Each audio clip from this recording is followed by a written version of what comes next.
سڵاوتان لەبێ. مەکتەبی سیاسی یەکگرتووی ئیسلامی لە کۆبوونەوەدایە و ئەندامێکی مەکتەبی سیاسی و حیزبەش ڕایگەیاند لە کۆبوونەوەکەی ئەمڕۆدا پرسی بەشداریکردن لە حکوومەت تاوتوێکرێت. کۆبوونەوەکە لە شاری هەولێر و بە سەرۆکاتی محەممەد فەرەجەمینداری گشتی یەکگرتووی ئیسلامی بەڕێوە دەچێت. حکوومەتی تورکیا ئاشکرا کە هەفتەی داهاتوو راپۆرتێکی فراوان لەسەر کارەکانی پرۆسەی ئاشتی بڵاو دەکرێتەوە.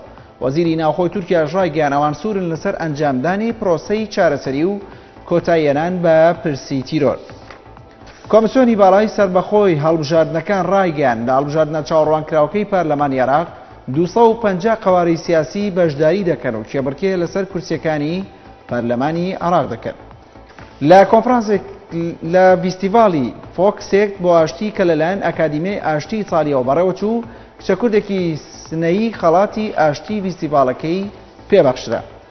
وتەبێژی ڕاگەاندنی سەرۆک وەزیرانی عێراق تاکیدی کردەوە کێشەی بامانجکردنی مزگەوتەکان لە هێرشە چەکدارەکان لە ڕێگەی داخستنیانەوە چارەسەر ناکرێ و پێویست ناکات ئۆباڵی ئەو کێشەیە باشەوەیەکی تایفیانە بخرێتە ئەستۆی هیچ لایەنێکەوە.